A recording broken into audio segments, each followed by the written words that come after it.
So this is one of those parts where Mark has kind of sandwiched a story, and we end up leaving the last part of the sandwich for today. This probably could have been yesterday. You remember that Jesus' family was worried about him, and then Mark included the first of a kind of a series of what will be parables.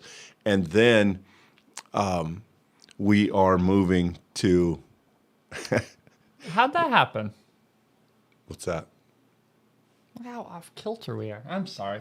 Big distraction. Keep going.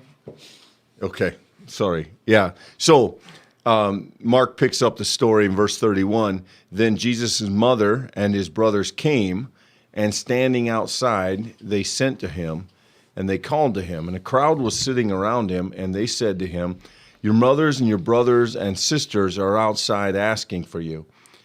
And he replied, "Who are my mother and my brothers?" And looking at those who sat around him, he said, "Here are my mother and my brothers.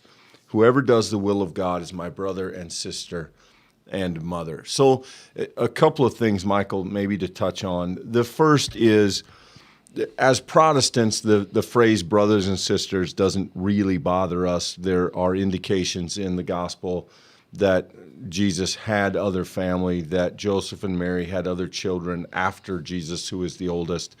But that's not accepted by every tradition. In the Catholic Church, for instance, you may be aware that they would argue that Jesus remains an only child and that Mary remains chaste and does not have other children.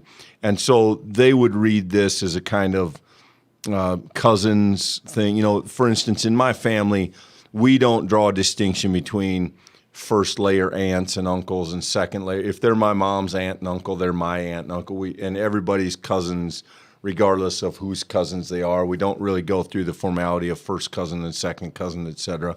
So the idea would be that this is something like that Jesus' brothers and sisters are some kind of family reference. So we'll get that out of the way. But then the more challenging part of this text is the interpretation. Jesus here seems a little bit at odds with his family. I do think it helps if you remember that his family is coming to kind of intervene and intercede and essentially tell him, hey, you got to stop doing this. You're getting people upset. And they are almost preparing to stand in his way. And historically, in any of the Gospels, people who stand in Jesus' way are not met with support. Yeah, and this is a significant sort of relational moment. I think you have that conversation that happens when Jesus calls his disciples to him. His family seems to be, in the passage that we were talking about yesterday, a little bit in a in-between spot, not knowing what to do with Jesus. And here Jesus makes it clear that those who are his family are the ones who does God's will. And that makes sense because in the book of Mark, Jesus over and over again claims to have the authority of God. So therefore, following God's will would align them with Jesus. And, you know, Clint, I think these words are framed differently in some of the other Gospels. When those Gospel writers tell this story, they tell it slightly differently.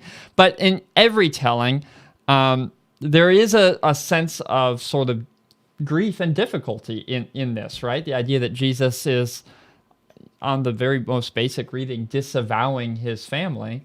And so that is a strange thing, but yet makes sense when you consider that Jesus is already about his business. He knows what he's here to do, and he's making that clear even as he is teaching the crowd here.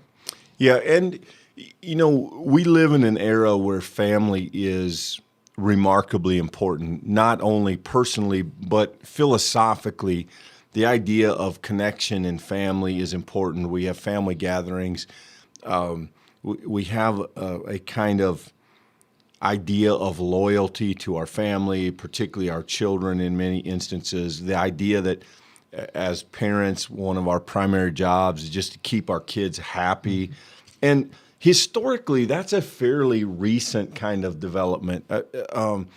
We have put so much emphasis on kind of entertaining and rearing children. And historically, children were raised to contribute to the family, to do things for the family. And the idea of who serves who is almost reversed in American culture. And so here we have Jesus' family, again, kind of standing in his way. And Jesus' response is, look, my primary task here is not that circle. The circle that God has called me to, the circle that I am here to serve and here to lead is far, far bigger than that biological unit. And so it sounds foreign to us and it sounds harsh to us, but I think if you understand it in context, maybe it helps. Maybe it doesn't, but I don't think it's quite as jarring as it can read at times. Yeah, very much. And so we go from this story to the next story, which I think is really even more fairly a group of stories, Clint. And I think we talked about maybe sort of offering an introduction to the parables that now are going to follow this story. Yeah, the majority of the fourth chapter is parables, and we've seen a kind of parable in chapter 3, but it's a pretty loose one, and it's not really something that fits the classic example of Jesus' parable. And so let me just read a couple verses here and then we'll stop. Again, he began to teach beside the sea, and such a large crowd gathered around him that he got into a boat on the sea and sat there while the whole crowd was beside the sea on the land. And he began to teach them many things in parables. And we'll stop there today, but in order to do this chapter justice, we want to have a little bit of a conversation on parables. All of the Gospels agree that one of Jesus' primary teaching mechanisms is story, and particularly this story that we call a parable, which is a kind of, it's not really fair to call it a fable. Fables have the personification of animals and things that aren't realistic. Jesus' stories all sort of include things that are familiar. They include things that are known to people. So there's stories about families, there's stories about farmers, there's stories about trees. They have a kind of commonness to them. And yet, within the story, there is a lesson that points to something spiritual, something heavenly. The old saw that I learned in Sunday school was they're earthly stories with a heavenly meaning. That's okay. It's maybe a little simplified. But all the Gospels record, most of the Gospels record that Jesus told these stories, and they are what people remembered. And they had these powerful lessons. And as we get into this chapter, you'll see that one of the things Jesus does masterfully well is to take something that seems familiar, but to make it strange. And so Jesus will tell stories about farmers doing things that no farmer of his day would do, and telling that as if it's totally common and ordinary. And what that does is provide a hook. And Jesus is, among all the things that Jesus is, a really powerful storyteller. It is incredible how many of these stories are the things that get remembered and recorded. As the gospel writers sort of accounted for Jesus' life and his ministry, and as they told stories and as they tried to write down information of what Jesus did, Michael, it's incredible how much of that material falls under this heading of parable and how prevalent it is in what people experienced of Jesus' teaching.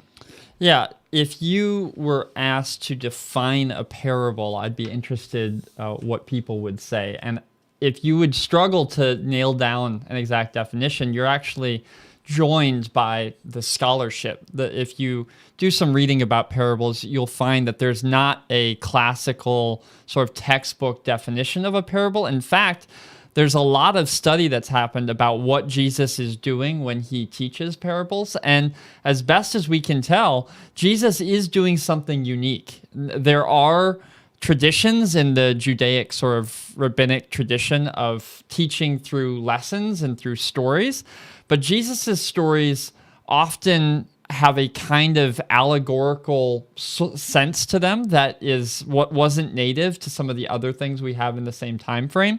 Jesus's stories are also, like you said, Clint, they often turn things on their heads in a way that stories didn't often in Jesus's time.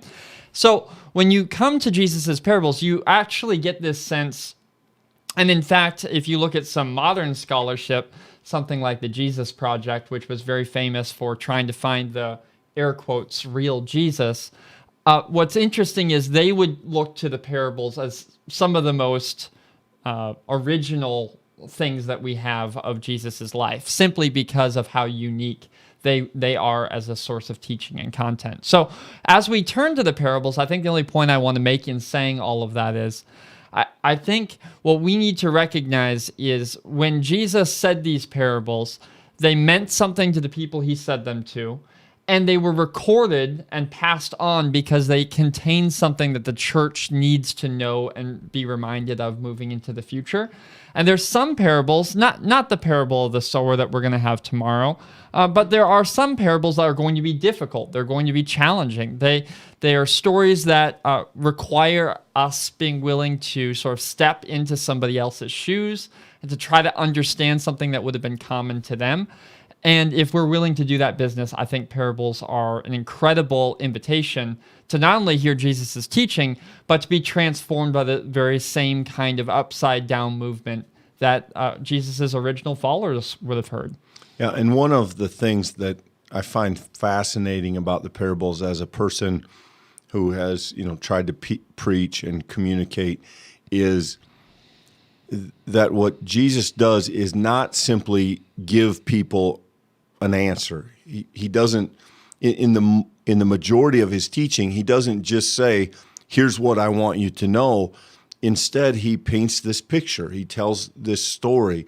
He takes lessons about two brothers or about a landowner or about a farmer, and he lets people sort of go looking for the truth in them. And sometimes as we get tomorrow, there will be an explanation with a parable that gives us the interpretation. But more often than not, Jesus puts this thing out there and trusts that as the Spirit guides us in it, we will be able to hear something of God. And I think it's those of you who have taught or those of you who have parented, and you think even of your own experience, many of the things we have learned the deepest, we have not learned from somebody spoon-feeding us the answer. We've learned because we had to go digging for the answer ourselves. And I think it's very interesting that this seems to be Jesus' primary way to present information to people. And I think it will make for some interesting reading. We'll spend, like I said, just about all of the 4th chapter of Mark working our way through various parables, beginning tomorrow with the parable of the sower. Yeah, that's great. We will pick up the conversation tomorrow, and until then, friends, be blessed. Thanks, everybody. Thank you for joining us for this daily Bible study. If this is your first time, welcome. We are so glad that you have joined us for this time of intentional study of God's Word. You will find in the description of this video a link to our website. We would love to get to know who you are.